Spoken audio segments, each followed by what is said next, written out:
Mengnet. Eerstens vir Pietro hier so van BH Formula. Pietro, baie dankie dat jy is. Louis, weet jy, ek min mense ken vir Louis, maar Louis is hier so namens as die stigter van die Activity Trust en dan vir die arme man so ons die rand, Dewald de Water. Dewald is 'n boer van verlede jaar in Suid-Afrika en hy's 'n ongelooflike entrepreneur. Dit is baie lekker om vir Dewald ook hier. Ek dink Dewald, jy bring heeltemal ander kleur na die tafel toe wat wonderlik is. Alright, julle. So ek het by vorige geleenthede ook gesê, dit is as jy die huisgenoot lees, agter in die huisgenoot, is daar 'n stukkie wat hulle sê mense en hul dinge. En dis een van daai goed wat jy's lekker op 'n vliegtuig dit te lees, jy hoef nie te konsentreer, jy raak 'n bietjie in die slaap, en gaan jy niks verloor as jy weer verder aan gaan nie. Alles gaan net so aan. So eerste paar vragies net aan julle almal, selfe vraag vir almal. Ons gaan net so die hele tyd sulke kort antwoordjies gaan. Watter skool was jy? Hoërskool Lichtenburg. Byna, hier sit twee van ons, nee, op een verhoog. Ja. Louis, Menlo Park. Dewald, Hoogenout en Bethel. Hoogenout en Bethel. Was dit 'n seuns? Dogterskool. Was jy op die leerlingraad?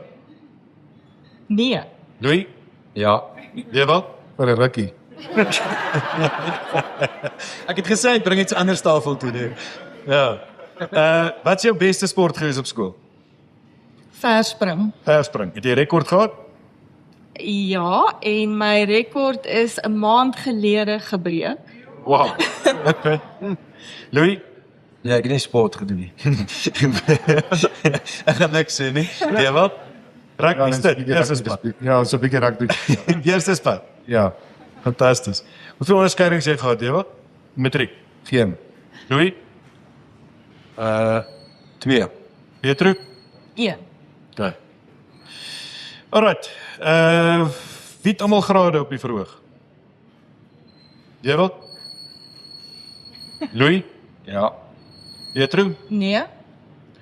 Wie het jou graad betaal, Louis? Jou studies met toch? ek het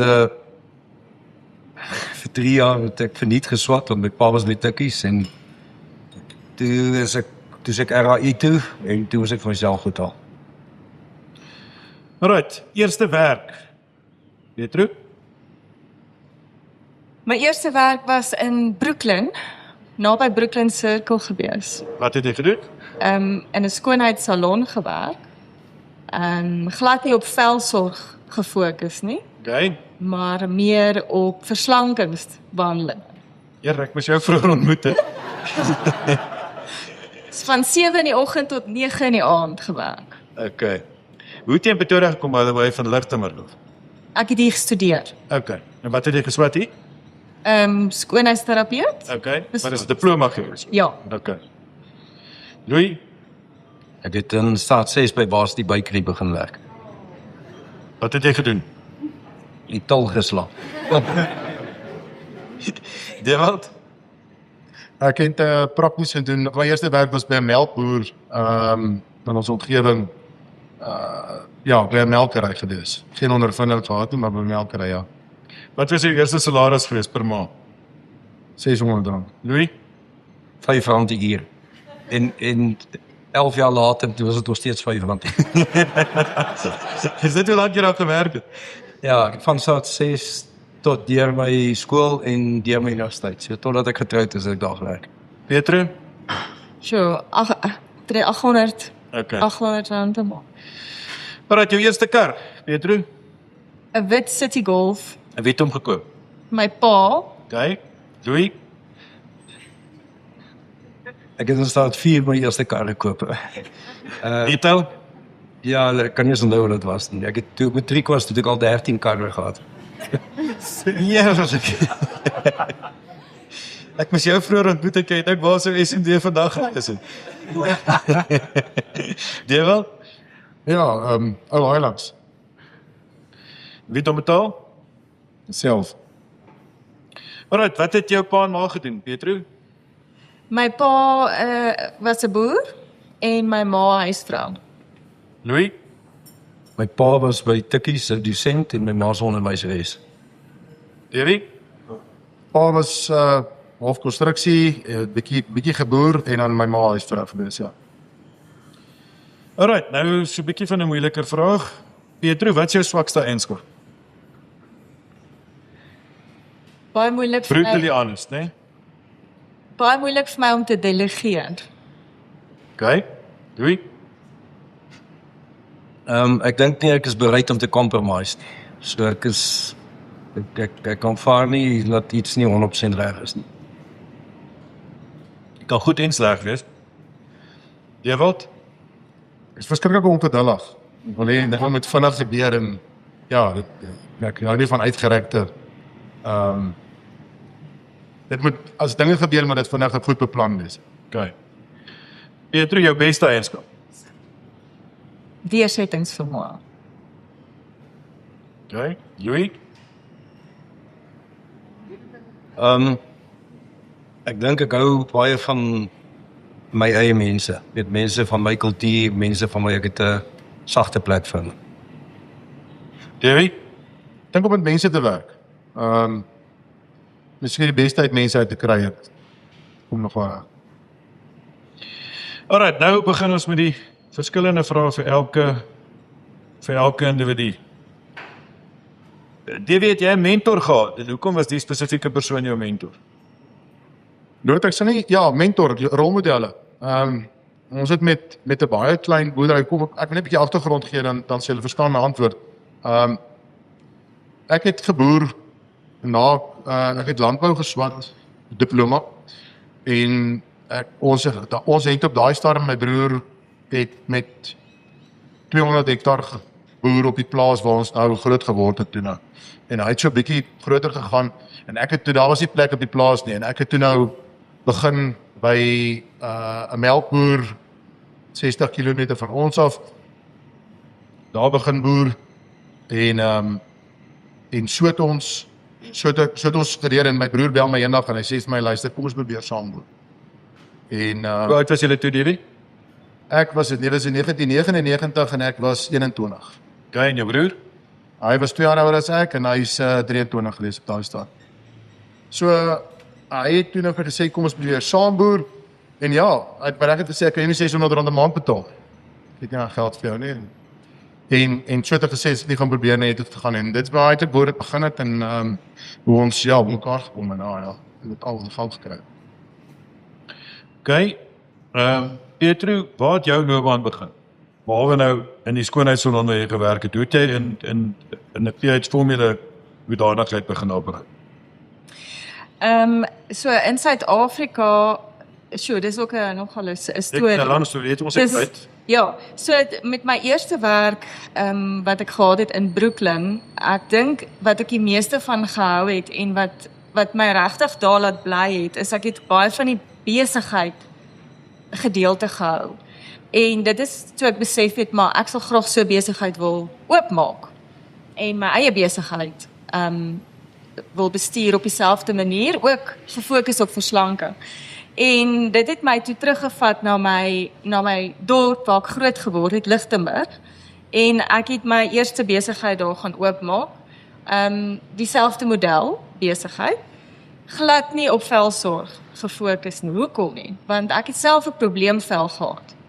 En dit het my baie selfbewus laat voel. En dit het altyd vir my gevoel, maar as ek nie in dit kan glo nie, as ek nie met dit kan werk, 'n produk kan werk waaraan ek regtig glo, as ek dit nie op myself gevoel het nie, dan sal ek nooit 'n sukses daarvan maak nie. En ek het baie al hierdie storie vertel, ek sal nooit vergeet, een van my kliënte het was Tannie Yvonne van Wyk, die veearts se vrou op Lichtenburg. Sy het gekom vir verslanking en sy het op die bed gelê en daar was 'n venster aan hierdie kant en die lig het so op my gesig geskyn. En sy het vir my gesê, my kind, jy moet regtig iets aan jou vel doen. Shame, Tannie Yvonne lewe nie meer vandag nie. Maar weet julle, dit was regtig 'n draaipunt in my lewe. Toe besef ek, maar hoe kan ek in hierdie skoonheidsbedryf wees? Maar ek leef dit nie regtig ten volle nie. Want dit gaan tog oor vel, dit gaan oor alles van A tot Z. Ek kan nie net sekere goed kies nie. En dis nogal vreemd, want as jy in jou gedagtes, 'n besluit maak, is dit vir my hele lewe lank so amazing hoe die volgende deur oopgaan. Ek dink Steve Jobs het gesê connecting the dots. As jy teruggaan op jou lewe en you can connect the dots, is dit regtig amazing. Ek het daar besluit, ek moet iets aan my vel doen. Ek look the tiger in the eye, soos hulle sê, nee. En hier het 'n salesrep by my aangekom, van Johannesburg af. En ek besluit, ek vra vir haar. Ek soek 'n spesialis in velsorg, spesifiek akne. Het sy vir my 'n kontak en sy gee vir my die besonderhede van 'n dokter In Joburg nou. in Johannesburg. Ja. Ja. En so eindig ek het soontoe gegaan, ek het 'n behandeling gekry. Ek sal dit nooit vergeet nie, die behandeling was 20% trichloroacetic acid. En die oomblik wat daai produk en ek moet vir julle vertel van my skoolloopbaan. Ek meen toe ek op skool was, het ek al akne gehad. So ek het altyd en ek was in die koshuis gewees. So ek het altyd net al hierdie my vriendinne en al hierdie maats op skool altyd net hulle mooi velle raak gesien. So en ek was op Reakietuin, ek was noem dit, ek het al deur daai trauma gegaan as 'n mens 'n probleem vat. So, maar die oomblik toe ek hierdie behandeling, hierdie trichloroacetic acid op my vel voel, toe weet ek dit werk. Dit was nog 'n draaipunt in my lewe, wat regtig my lewe verander het. En die eerste ding was by my, wat is dit? Hoekom werk dit? Wat is die chemistry agter dit? En weer eens, die oomblik wat dit gebeur, is daar die volgende persoon wat oor jou pad kom, wat jou leer oor die formulasie. So dis 'n baie lang storie loop. Maar die regte mense het elke keer oor my pad gekom. Ek het by soveel, een van my mentors is professor Aubrey Parsons, hy is nou oorlede laas jaar, hy was 96. En ek het by hom geleer alles wat ek vandag weet en baie van formulasies. Wat werk nie. En ja. Okay, ek gaan nou aansluit by daai waar jy nou geëindig het, maar dis 'n fantastiese mooi storie. Louis, vertel ons 'n bietjie van jou eerste eiendomstransaksie. Ek het in staat 4 kompetisie gewen wat jy slogans hier beeld moes skryf en toe wen ek R500. Dit is in vandag se geld seker so 15-20.000 rand. En daai tyd, Wat 'n slogan het jy gestuur? ag ek kan nie eens onthou nie. En daai tyd het timeshare uitgekom. En daar was net 4 hotelle in Suid-Afrika wat timeshare gehad het. Dit was die Umhlanga Sands, Umhlanga Cabanas, Beacon Island Hotel en die Umhlanga Rocks Hotel. En ek dink jy kry nog vandag timeshare. Nou, jy koop 'n week. Nou daai tyd was dit nie in Suid-Afrika en ek het hierdie lyste gelê en kyk in die aand want dit my vreeslik geïntrigeerd. Toe kom ek agter, daar's 'n week wat Transvaal, daai tyd was nou Transvaal, waar ons vakansie gehad het, maar die ander provinsies het nie vakansie gehad. Maar die ouens wat timeshare uitgedink het, was in die Kaap. Hulle het nie besef, daar's 'n week wat Transvaal vakansie. So, die weke is geprys. Jy het 'n goedkoop week, 'n medium week en hoë Geel, rooi, dit is kleure gehad. heel rooi en blou, ek kan nie eens onthou. Toe ek die lyste sien, toe's die week, omdat al die ander provinsies dit in die middel van die skoolseisoen is toe blou, maar dit Transvaal het ook blou geprys. En ek sê toe vir my pa, hier's 'n fout. Hulle besef nie, hierdie is 'n vakansiedeel. En ek sê toe, ek wil koop. En ek vat toe daai geld, jy hoef net 'n 10% positief te sit, en ek sê toe vir hom, ek gaan een koop, en hy moet my geld in, en koop ons nog een. En ek maak toe 'n afspraak, dit was nie soos vandag, dat jy op die internet of op die televisie, die ouens kom na jou huis toe, want hulle is 'n bos hier is, dan wys hulle nou vir jou, dan koop jy, dit is so daai tyd gegaan, ek praat nou van 1978. Ek sal nooit vergeet, toe hulle nou kom, die mense, kom met sulke tassies, toe ek nou oopmaak, toe sê hulle, waar is jou pa? Toe sê my pa, nee, hulle gaan vir hom van hy, op ons huiwe koop. Dus sit ek by daar met hulle, toe koop ek 2 weke, ek betaal toe deposit toe, en toe binne 'n maand, toe kom daar 'n brief wat sê, hulle het 'n fout gemaak, daai week skuif nou na die rooi week toe, wat nou die eerste week is, en toe verkoop ek die 1 week, en toe maak ek genoeg wins om my alleen kontant te betaal, en dit was die res van ons skoolloopbaan en ons Umhlanga Sands vakansie van daai week. Dit was my eerste eiendomsdeal. Is 'n mooi storie. Jy wat so vertel ons net nog van die boerdery, hoe het julle toe van daar vorentoe gegaan en dan na dit, ek dink wat julle nie weet nie, wat ek dalk het op die tafel is, het Dewald en sy broer het die transisie van boerdery na besigheid en entrepreneurskap ongelooflik, en dit waar alles betrokke is. So ek wil spesifiek weet, wat het julle laat besluit om uit boerdery uit te diversifiseer en in entrepreneurskap in te gaan met al die ander goed wat julle doen? En so laat so 'n bietjie kan verduidelik wat doen die TV groep vandag? Ja, dis nogal interessant. Ek en ons het die ou kliphuis waar een van ons plaasbestuurders nou in bly het, ek en hy het groot geword. So die plaas, die familieplaas is 1000 hektaar groot en ons het daar, hy sê derde, ons is die 4de geslag nou daar. En die ou kliphuis, ek en hy het in een kamer gebly tot skole. Dit is maar 4 slaapkamer huis gewees. In elk geval nou, toe ek nou by hom begin, of saam met hom begin, eintlik vir hom begin boere, het ons nou begin en het nou gevra mentors, dit was die groot ouens rondom ons, die ooms rondom ons, by wie ons baie gaan kuier het. En jy het net in sy lippe gehang, en daai trekkers wat so inkom was als, en so, daar was altyd 'n motivering van ons kant af, as ons net nog 100 hektaar kan bykry. Ons het swak grond begin bykry, ek en hy die kamer gelê in die aande en gesels en sê, as ons net 200 hektaar kan bykry, net nog 100 hektaar kan bykry. So het ons gegaan, en dan swak grond losgekom, en ons het dit gevat. En is nou baie keer met dit nou, Davie? Ons hier toe nou. Ja, ekskuus. Ons het amper nie geld gehad om by die huis te bly daai tyd nie. En toe het ons bygehuur en ons het baie goedkoop insetgewasse daar geplant dat jou risiko laag is. En teef geplant, perdeboere begin verkoop, so begin beter gaan, beter grond begin hier. Ons het sonneblomme geplant op swakker gronde en so het goed beter gegaan en groter gegaan, maar ons het elke liewe sent in nuwe toerusting gesit, elke liewe sent in uitbreiding gesit. 'n nuwe huis of 'n groter voertuig was nooit vir ons regtig 'n dryf nie. Dit was vir ons om 'n groter trekker en meer lande te kon saai. En so het ons gegroei tot omtrent op 700 of 800 hektaar en toe begin al die koolmyne in ons omgewing verskriklik baie transport. En ons sien maar die ouens met die transport doen goed. En dan sê ja, dit gaan ons kontantvloei aanhelp en ons gaan toe banke toe. Ons sê vir die bank, ons wil 10 trokke koop. En die ou kyk die finansiële status so, hy sê nee, net 2. Daar's geen manier en dan push ons gaan na al die banke toe en al die banke gee vir ons 2, né?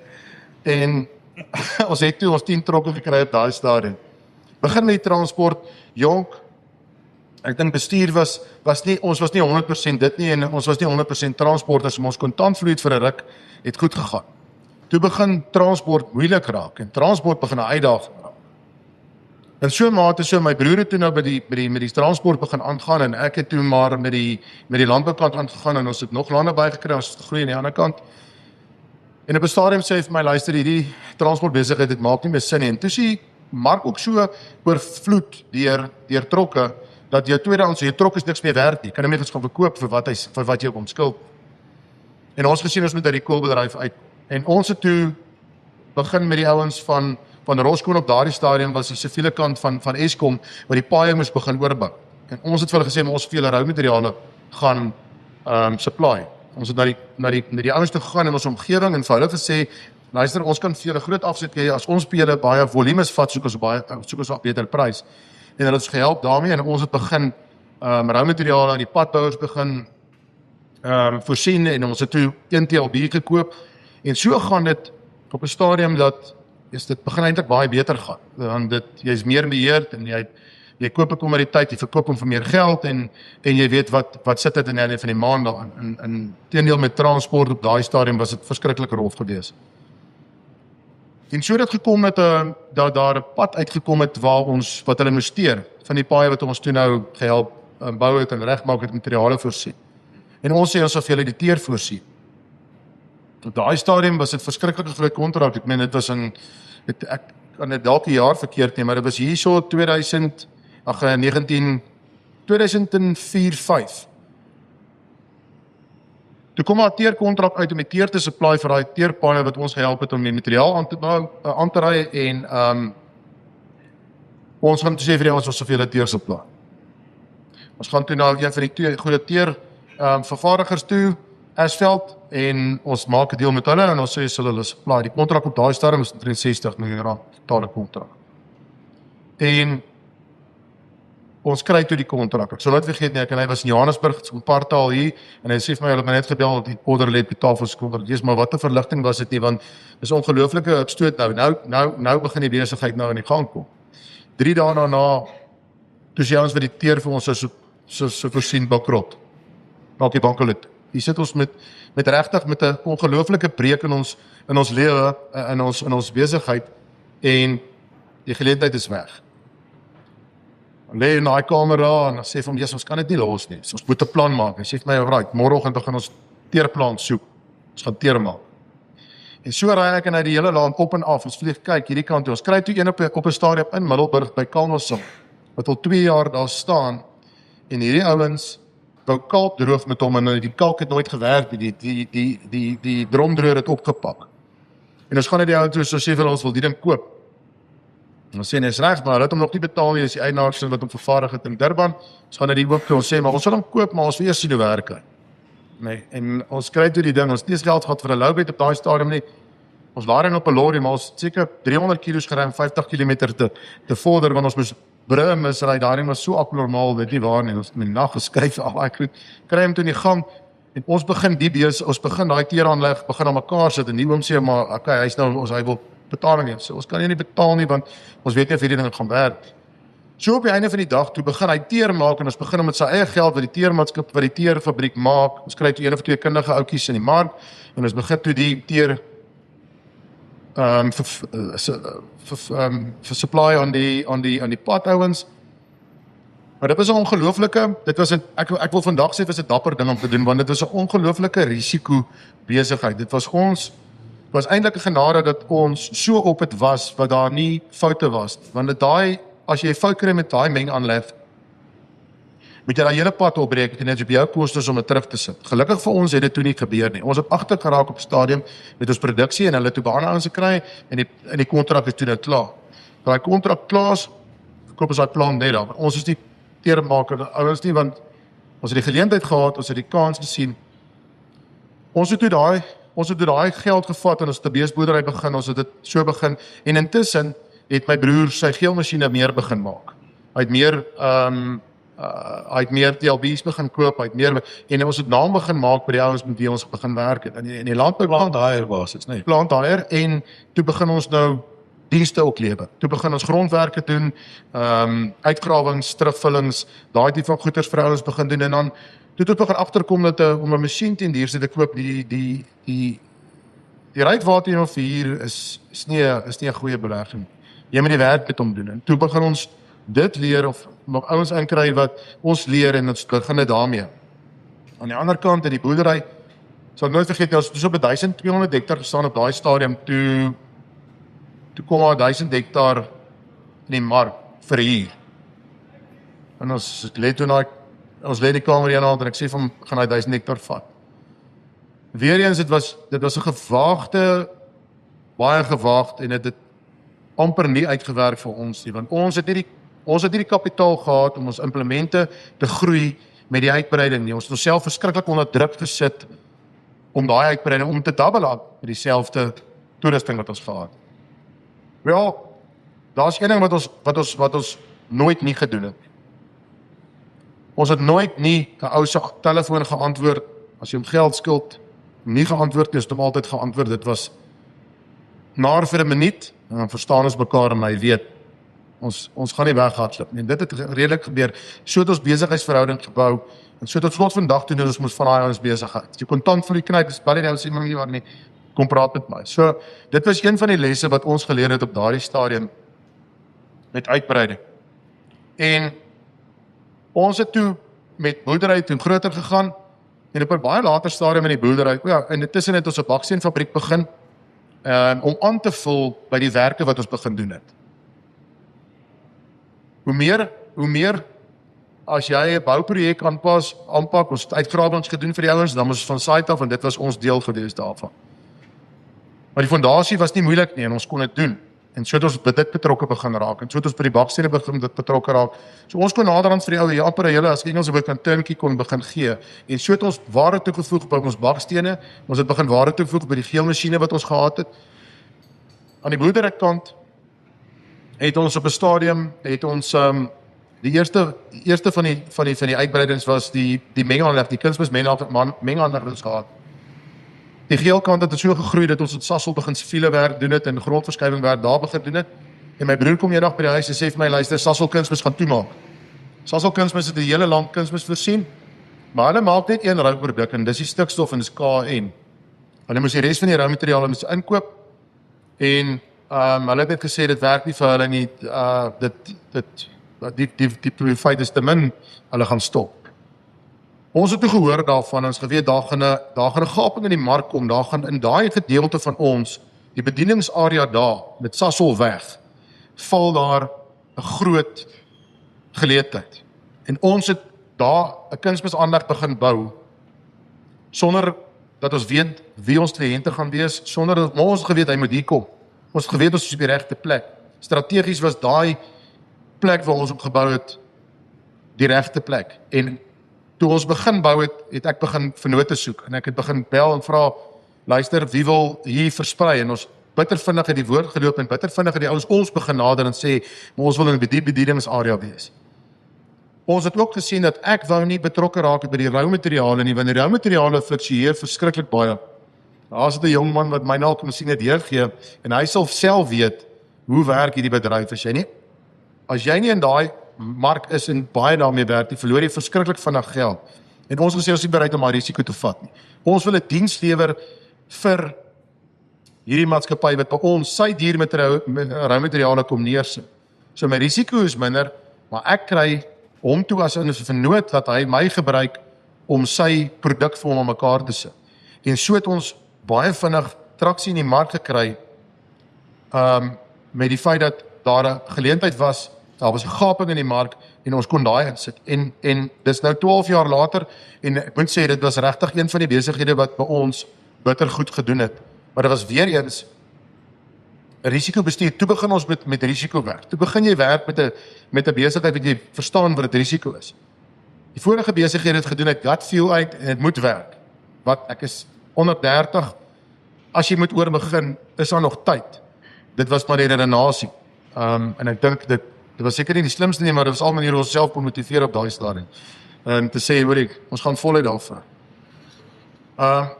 Ons het toe, na dit, het ons weer 'n geleentheid gesien om, aan my broer se kant, om ready-mix sement, want dit sit net weer by tot wat ons kon bied in die mark.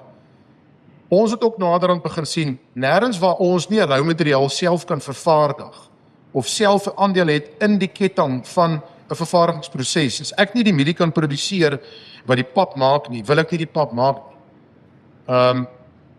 Want dan voeg ek nie waarde toe by nie. En ek wil daai ketting na die bord toe, of die ketting na die eindproduk van 'n gebou toe, wil ek so kort as moontlik maak, maar ek wil deel in elke liewe faset van daai ketting, wou ons deel gehad het in. Ons het die vermengingsaanleg begin, die konkrete mengaanleg, maar toe beklei ons met Afrisam. Want Afrisam is groot en almal vertrou Afrisam, ons is klein, ons verstaan nie daai mark nie, en ons het besien, alright, ons twee goed. Kwaliteit, ons moet nooit sny in kwaliteit nie, en ons moet baie goeie prys maak. So ons het baie lae marges gemaak in die begin van die besigheid, maar so het ons 'n diens gelewer wat Afrisam nie gelewer het nie. Ons het in die nagte gaan konkreet aflaai waar ander ons dit nie wou doen nie. Ons het lang pours gedoen, continuous pours wat hulle op stadium gesê het nee, hulle wil nie, ons moet dit in 2 deel, daai tipe goed, maar ons het die kliënte daar basies gaan ondersteun en so het ons verhoudings begin bou met 'n kliënt en jou beste op daai stadium ons beste advertensie was daai tevrede kliënte gewees en hulle het ons aanbeveel by baie groter kliënte. So het ons uitgerol elkeen. Toe het ons met die boerderykant het ons begin popcorn maak. Popcorn uit 'n kommersiële mielie, nie uit 'n popcornmielie. En hoe ons daar uitgekom het is wat die ouens wat dit maak, het by ons begin mielies koop, maar hy betaal my R600 meer as wat die mark betaal, daai stadium vir 'n mielie, en dit was nie vir my reg nie. Ek het saam met die lorry gery en ek vra die man te sê geld in die bank voor hy die goed van die lorry af. En so met die volgende vraag, toe sê iets vir my, hierdie ou maak iets wat baie geld maak. En hoekom sal hy nie normaal vir 'n mielieprys betaal wat ons sal betaal wat ons kry nie? En ek het vir hom gesê, my kind het 'n skooltaak, ek wil graag sien wat hy doen. En hy het vir my wys, en is daar agterin, en ek het daar mooi gekyk en teruggegaan, en ek het daai ding gaan Google, as een van daai masjiene uit China uitgekom, dus daai ding begin, maar ons dolflenters geskiet in 2 of 3 dae, sê nee, maar hy is te klein, en hy is te min, en ons werkswinkel toe gegaan, ons het van hulle gaan bou, en as het so meer gemaak, en as het so ware begin toevroeg, by van ons medieprodukte ook. En so dit begin groei na ander verskillende ander produkte toe. Maar ons het die besluit geneem dat ons in die waardeketting van 'n produk moet jy ten minste 2 van daai fasette moet jy dele hê. Want dan jy bedingingsmag, jy het jy kan jou produk jy het kontrole oor die tyd en jy het kontrole oor jou prys. En as bitter min mense kan daai 2 goeders beheer. En ons kon met 'n uitstekende produk met 'n baie bekostigbare prys kon ons na die mark toe gaan. En so stadig het ons mark begin kry en so het ons begin volumes kry. En dis die rede hoekom ons in waarde toevoeging begin kom het. Vandag, ekskuus, ek raak nou lank, maar vandag waar die saaiboerdery op die Hoëveld is. Ons gaan in 'n droë periode in. Hulle voorspel vir ons 'n droë periode vir die volgende paar jaar. En as ek sien wat die diversiteit en die waarde toevoeging in ons besigheid doen, en wat se voordele daarin is, en hoe bekommer die ouens wat net mielies geplant het, of net sojabone gedoen het, en net daai produk moet verkoop. Ek is bekommerd vir hulle part. Regtig, die som maak nie sin nie. En dit is wat waarde toevoeging en inisiatief in ons besigheid gedoen het. Jy daai kalmte en jy daai gemoedsrus dat daai deel van die besigheid is redelik geset, ja. Hoeveel mense werk vandag vir die TV-groep? En die groep is al so oor die 650 nou. Alright, Petro, terug na jou toe. So vertel ons, wanneer het jy toe PH Formule begin in Baal? In 2009 in Barcelona, Spanje. Hoe het jy daar geëindig? Ek het in Londen gewerk as 'n skin specialist en soos 'n opleidings educator. En in Spanje, hulle is nogal bekend vir hulle roumateriale wat in velsorg gaan. En daar's 'n jaarlikse kongres. En ek het soontoe gegaan om na roumateriale te kyk. So my beginpunt by trichloroacetic acid met hierdie professor het my op 'n pad gevat waar ek baie behandelinge gedoen het en ek is baie gefokus op probleemvelle. Veral aknevelle. Dit was my absolute passie, is om 'n behandeling of 'n produk te ontwikkel wat werk vir akne, want die probleem met trichloroacetic acid is, dit word gereguleer. So Suid-Afrika is een land wat ons dit wel kan gebruik, Australië ook, maar meeste van die ander lande kan jy glad nie trichloroacetic acid gebruik nie. So vir my was dit 'n droom gewees, daar moet iets wees wat werk soos hierdie ingredient. Wat ek toe nou wel op afgekom het, en dit is pyruvic acid. Die probleem met pyruvic acid is baie klein molecular size. So dit is baie moeilik om dit te formuleer. Maar in Spanje, omdat daar soveel spesialiste en hulle spesialiseer so in roumateriale, toe ek my die konsep wat ek het verduidelik, wat ek graag wil doen met pyruvic acid in 'n behandeling, het een gesprek na die volgende gelei en dit het daarop neergekom dat ons 'n spesiale my delivery system nodig het om dit te laat werk en dit kombineer met ander acids. So dit is weer eens net daar aangekom met 'n baie duidelike prentjie in my kop, wat wil ek graag hê? Jy loop deur hierdie exhibition, jy sien al hierdie roumateriale, jy stop iewers jy begin 'n gesprek en dan is dit asof nog 'n deur oopmaak. En dit is daar waar die laboratoriums regtig verstaan het wat is die visie en die konsep wat ek het vir hierdie behandeling. En hulle het vir my gesê, hulle dink dit is regtig waar moontlik om dit te doen. Dit was nie maklik nie. Ons het vandag in PH Formula het ons 'n delivery system, dit word genoem PHDVC. En dit was nie moeilik dit was nie maklik om by mekaar te sit nie. Maar dit was regtig 'n keerpunt gewees dat op die ou end kon ek die produk daarop bou op hierdie spesifieke konsep net vir akne. So wat interessant was, dit was nooit vir my hoe kan ek sê, 'n droom om 'n velsorgreeks te hê wat wêreldwyd versprei word nie. Dit was my droom gewees om 'n treatment te ontwikkel wat regtig vir probleemvelle werk.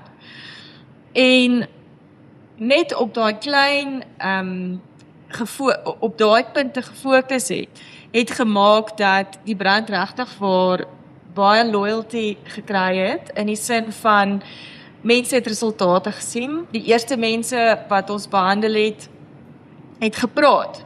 Dit is weer ook daai word of mouth wat jy nou genoem het. Mense praat oor die resultate en dan die volgende oomblik kry ons 'n oproep. Okay, ons stel belang, kan ons asseblief net na die behandeling kyk of dit te gebruik. So die eerste land wat toe belang gestel het was Swede, mense wat ek nou al ook in my journey leer ken het, en daarna was dit Nederland. So Sê 'n bietjie net vir die mense hoeveel lande versprei jy naartoe vandag uit Spanje uit? 65. 65 lande. En dit het ontstaan uit daai gedagte en daai doelwit om net akne uit te sort. Ek wil amper net vir jou 'n klap op pyn, dit is 'n baie mooi storie. Ek en Aldo was laas jaar bevoorreg genoeg laas jaar toe is ons in Spanje gewees en toe het ek vir Petro gevra of ons net daar kantore gaan besoek en kan gaan besoek in Barcelona en haar personeel het ons toe daar ontvang. En ek kan net vir julle sê dit was jy het met trane my ore uitgestap, is in hierdie mooiste gebou in die middestad van Barcelona. Dit is absoluut beautiful, daar boardrooms, daar laboratoriums, daar training centers, daar is unbelievable. Dit is 'n voorreg om te wees en ek wens ek kon vir almal wat hier sit wys wat jy daar bereik het. Dis unbelievable. Hoeveel tyd spandeer jy daar? Dit hang maar af. Laas jaar, ek is baie lief vir Suid-Afrika. Ek wil net vir julle sê ek het uit 'n tas uit gelewe meeste van my lewe en ek kon nie wag om terug te kom Suid-Afrika toe onder 'n wag 'n bietjie boom te sit en braaivleis en vuur te maak is my droom en honde te hê. Groot geword met honde en ek moet vir julle sê die ergste vir my was, dis wonderlik om 'n besigheid te bou en die wêreld te sien, maar die ergste vir my was om nie honde te kan hê nie. So dis vir my baie lekker om terug te wees en wat was die vraag nou weer Loot?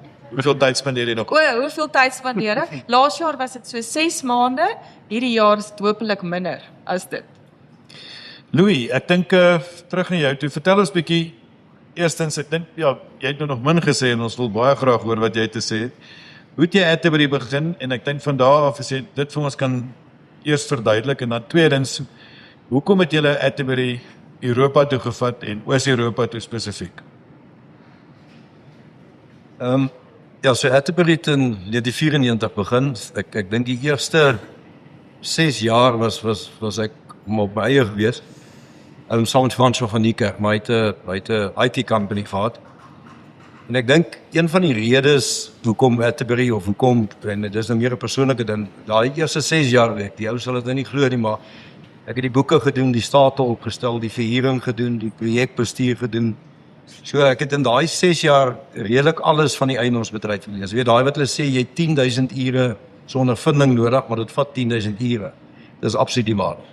Jy weet so later in my lewe of ek nou met 'n projekbestuurder praat of 'n verhuuringsou of 'n asset manager, ek het al daai gedoen. So ek dink jy moenie onderskat, weet ek kyk baie keer na die BEE en hoe vinnig van daai swart mense bevorder word. Jy weet, sodra die OCA kry binne 6 maande het hy 'n nuwe pos en dan gaan hy weer na 'n nuwe een.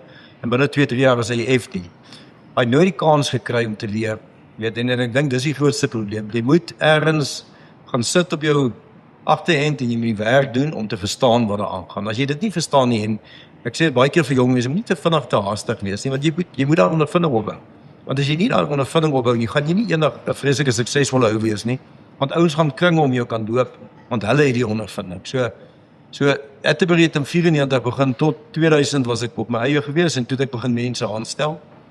En ons was gelukkig, ons het 'n klomp goed reg gedoen, en dit het vir ons gewerk. En ons was eers in Afrika 'n klomp shopping centers gedoen, was nie lekker geweest nie, ons het dit eintlik die swakste besluit wat ons nog gehad het. Toe het ons op Mauritius begin, en toe in 2014 het ek eintlik saam met Marcus Jooste, ek en hy was vriende gewees, en hy het vir my gesê, kom kyk, weet, hier is 'n hengse geleentheid in Oos-Europa. Jy weet, as jy nou Oos-Europa vat, dis ek mense wat uit kommunisme uitkom, wat nooit blootstelling gehad het aan retail. Weet, hulle nou glo of nie, in daai tyd het jy 'n kupon gekry, dat jy na 'n Makro toe gegaan, jy het jou klere daar gekoop, jou kos daar gekoop, dis hoe dit werk, en daar was nie winkels nie.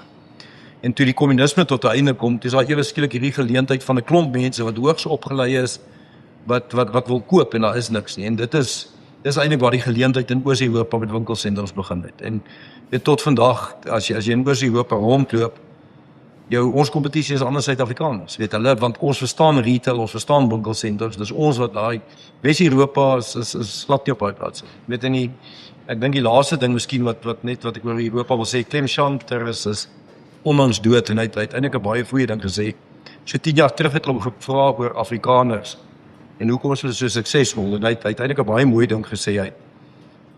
Hy sê dis 'n klomp mense wat dieselfde kultuur, dieselfde waardes het, en dit is amper asof hulle hand in packs, jy weet, as hulle eers by mekaar kom en vir mekaar begin uitkyk, dan kan jy hulle nie stop.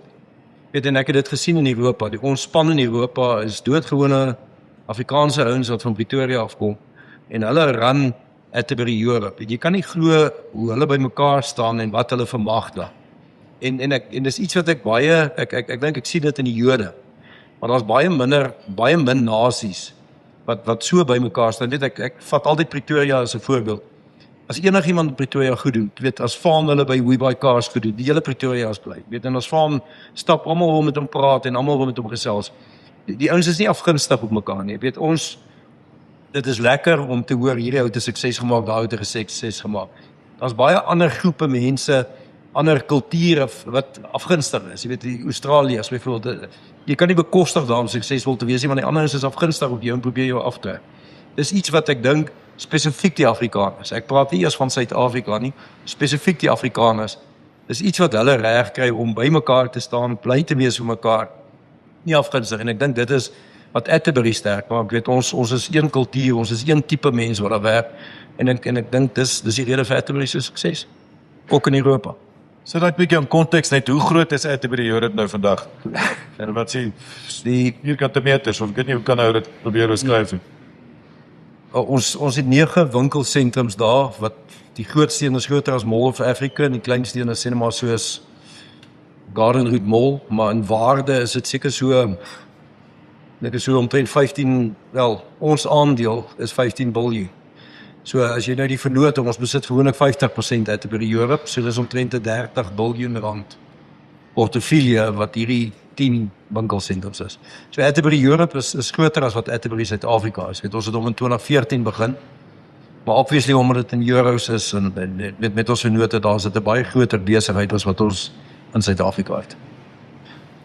Davie, terug na jou toe. Wat is die moeilikste ding wat jy ooit in jou loopbaan moes doen of hanteer in jou besigheidsloopbaan of entrepreneurial loopbaan? Nooit. Ek wil nou aansluit wat of nee, ek wil Louis nou gesê hy het alles gedoen basies. So niemand kon hom in enige fase. Nou ons het nie mense gehad wat ons gewerk het op daai stadium. So ons het meeste van die goed self gedoen. En te kon groei en op sekere stadiums verantwoordelike werk te kon oorgee vir 'n persoon en nie heeltyd oor sy skouer kon loer nie. Want die meeste skade wat jy maak aan enige van jou staf is om hom te micromanage, as ek 'n Engelse woord kan gebruik. ek het nou vir haar gesê dat ek dink mense met resultate bestuur, nie die mens nie. Die ou moet weet waarvan jy van hom verwag. So ons besigheid was dit om oor te gee, om jou geld te vertrou in 'n ander ou se hand of 'n besluit wat hy moet maak aan jou negatief te affekteer. Was nogal een van die groot goeders wat ons was redelik hands-on op alles vind. En dit was nogal een van die veral toe ons met baie mense begin werk het. Die moeilikste ding aan ons hele besigheid om bestuur is mense. Want ons werk van mense wat grawe werk tot finansiële ouens in die kantoor. So jy sit met 'n breë spektrum van mense en jy's elke liewe ou wat daar aankom se raadgewer, finansiëel, medies, you name it. Ja, dan kom al met al hulle probleme kom al in jou toe en om daai goed te kon bestuur was redelik nogal moeilik en met elke ou se belang met jou op die hart staan. Elke ou kom na jou toe omdat hy dink jy gaan sy probleme uitsorteer. So dit is baie keer moeilik om verskriklik baie uit die ouens, maar dit was maar so groei en so leer jy en ja, dit was een van die moeilike goeters om ons besighede te wees. Pietro, as jy vandag weer PH-formule moet begin, wat sê jy anders doen? Wat sal ek anders doen?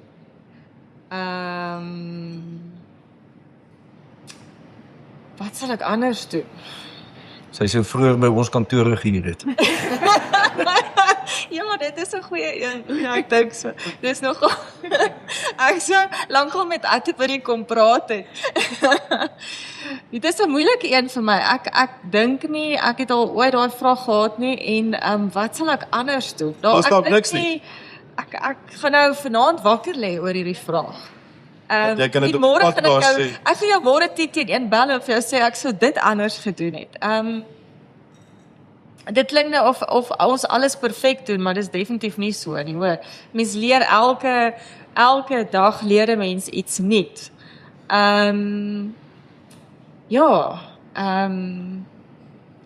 Ek dink ek sal ek weet nie. Ek kan hom nie antwoord nie. Dink nog. Ja.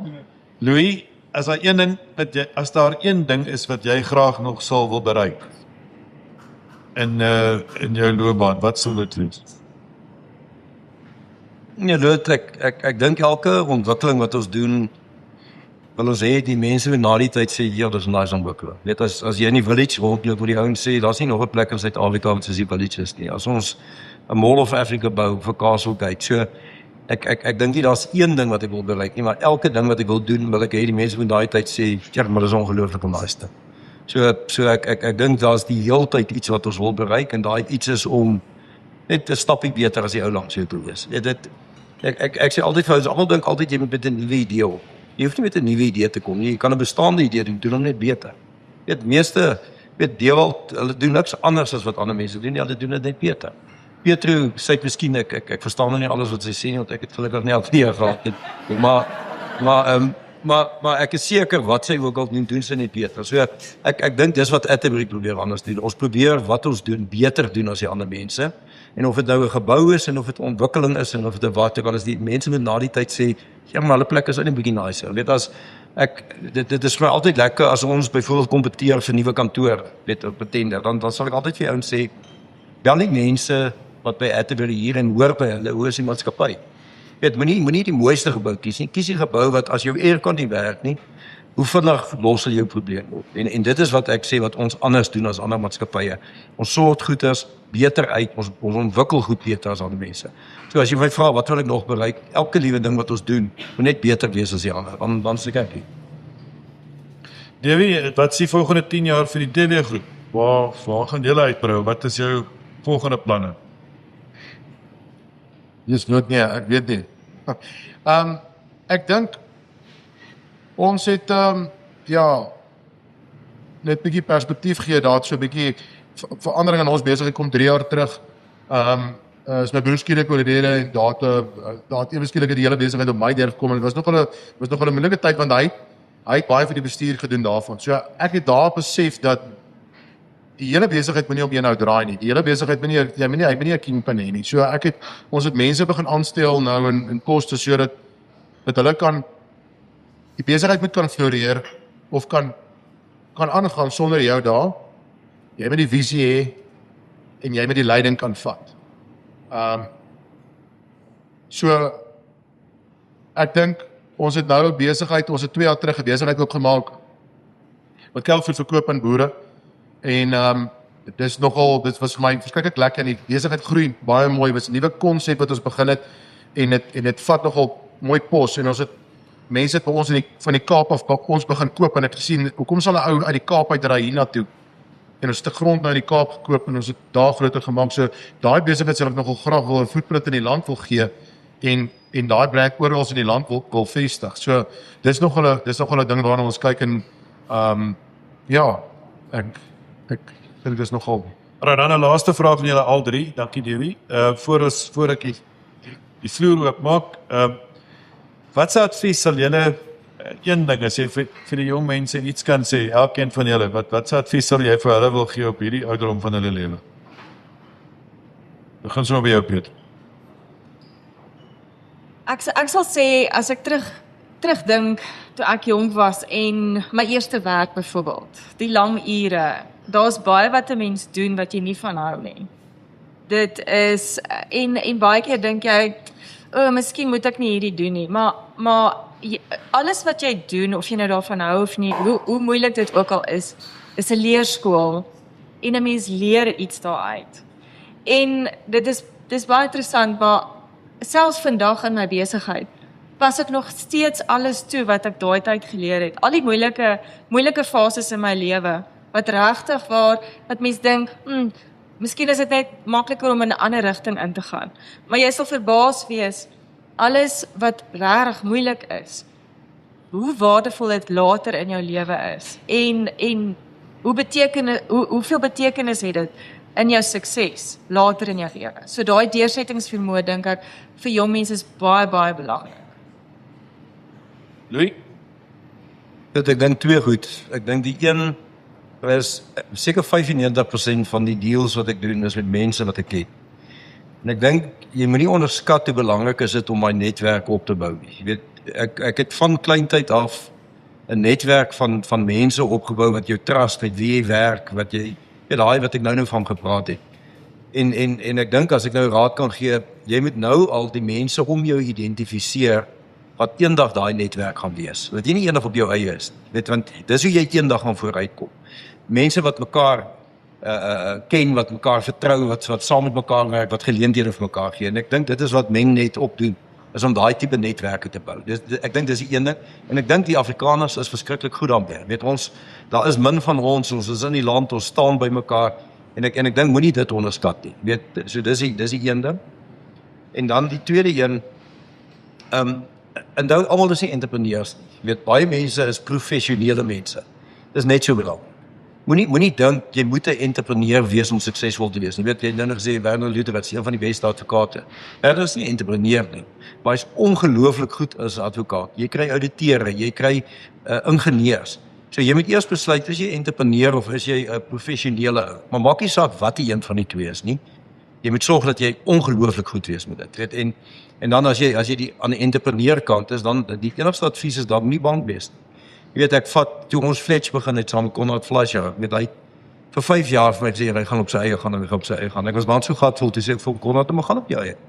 Moenie die hele tyd vir my vertel jy gaan op jou eie gaan nie. En toe het ons Fletch begin. Hy het bedank by Investec, groot werk gehad. En ek sien dit baie keer die ouens wik en weer, moet ek dit doen of moet ek dit doen? As jy nie bereid is om die kans te vat nie, dan is jy nie entrepreneur nie. En dan maak vrede dan weer, as dit nie verkeerd nie. Maar dan gaan werk jy by 'n groot maatskappy en jy sorg dat jy die beste ding doen. Maar as jy entrepreneur is, en ek het hierdie week nou in die Kaap 'n meeting gehad met die ouens van Burnt, met die ouens van Freedom of Movement, met Old School. Dis entrepreneurs. Dis ouetjies wat nie bang is nie. Weet hulle, as jy hulle storie hoor, hulle is nie bang nie, hulle vat 'n kans, hulle doen dit. En as dit nie werk nie, is fyn. Weet ek kan vir julle 100 stories vertel van my wat nie gewerk het. Dis alright. Weet dit is so jy moet baie vroeg in jou lewe besef, is jy entrepreneur of is jy nie? Dit help nie jy hunker die hele tyd om entrepreneur te wees. As jy hunker, dan is jy nie een nie. Maak vrede daarmee. Vat dan wat jy doen en sorg dat jy dit ongelooflik goed doen, want dit is net so goed.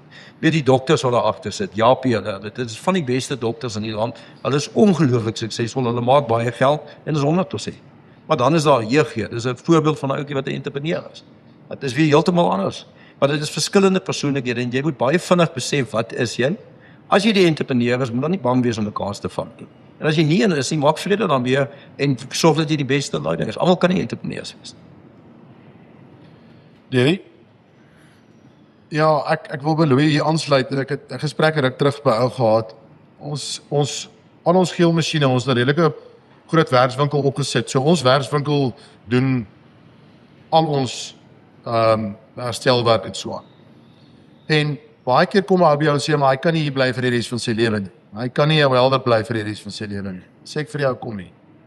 Wees doodeerlik met jouself. Waarna is jy goed? Waarvan hou jy? Ja, ek kan wel. Sê dan moet jy die beste welder wil word in Suid-Afrika. Want dan is jy een van die ouens wat jy is die skaarste skills in hierdie land. Dis presies wat Louis nou gesê het. Is dat jy moet dood eerlik met jouself wees. Sê, ek kan nie 'n besigheid run nie, maar ek kan daai ouens bymekaar sit wat hom vir my kan run en ek kan dit doen. Jou beste eienskap is 'n ander ou se swakste eienskap. Jou beste eienskap kan daai afronding gee in daai ou se besigheid. Kan die sleutel wees vir die res vir sy besigheid. Ek wil net nog 'n ding sê en ek het nogal baie daaraan gedink as ek kyk waar ek en my broer begin het. Ons het so gefokus op besigheid en op groei en daai tipe goeders. As jy ooit 'n besigheid begin met die regte strukture. Begin asof jy 30 mols gaan hê eendag. Begin asof jy daai ding kan ontbondel en 'n deel van jou besigheid begin daai strukture 100% reg. Ons het nie. En dit het ons 10 jaar gevat om daai stelselmatig, want dit is duur om dit te doen na die tyd. Ons het dit nie reg begin nie, want ons het nie ag gegee daaraan. Maar as jy besigheid gaan begin met die regte strukture, begin met die regte idees. Sê vir jouself, jy gaan 20 mols besit eendag. Sê vir jouself, jy gaan die hele wêreld verskaf van velprodukte. En hoe gaan jy dit hanteer as daar 'n vernoot inkom? Hoe gaan jy dit hanteer as jy 'n raad moet stig, 'n direksie moet bou? Hoe gaan jy dit hanteer en vernote moet inkry? Dis goeders wat jy nou al vir jouself moet sê, jy moet jouself outperform en jou visie moet daar wees, met jou strukture op grondvlak en begin moet daar wees. Dis goedkoper, dis beter en dit skets jou net in 'n beter gemaksone as dit kom by uitbreiding. Ja, ek wil ook net op daai noot vir Marco, ek het nou reg na Marco van Niekerk het 'n praatjie gehou vir Netwerk 40 van Jaco, wat net so 'n great netwerkgeleentheid is vir jong mense. In elk geval, hy was die spreker daar gewees en hy het 'n paar goed gesê wat vir my ongelooflik was. Marco is die CEO van Safari Holdings of Safari in Outdoor, soos meeste mense dit al ken, en hy het 'n klomp lesse gehad wat hy gesê het, maar twee van die goed wat nog by my gebly het is. Een was, jy gaan op 'n stadium van jou lewe moet hard werk. So doen dit eerder nou. Begin vroeg en werk hard, want jy moet hard werk. As jy wil suksesvol wees, gaan jy moet hard werk. En die tweede ding wat hy gesê het, hy het gesê, maak nie saak wat jy doen nie, of jy in 'n korporatiewe omgewing is, of jy 'n boer is, of jy petrol verkoop, doen dit net beter as die ou langs jou. Werk harder as die ou langs jou, en doen dit beter as hy. Dan moet jy mos suksesvol. Dis mos logies. As jy die IT-programmeerder is in 'n groot corporate, werk net harder as die ander 10 ouens, dan moet jy mos meer suksesvol wees as die ander 10 ouens. En as jy die aktuaris is, werk net harder as die ander 10 ouens dan moet jy mos suksesvol. Dis eintlik eenvoudig. Dis wat Petro gedoen het, dis wat Louis gedoen het, dis wat Ewald gedoen het. Daar's baie boere, daar's baie ontwikkelaars, daar's baie mense in Petro se bedryf. Hulle het harder gewerk. En hulle het 'n sukses gemaak want hulle was beter as die ou langs hom. So dis irrelevant of jy 'n entrepreneur is of wat ook, doen dit net beter as die ander. Simpel.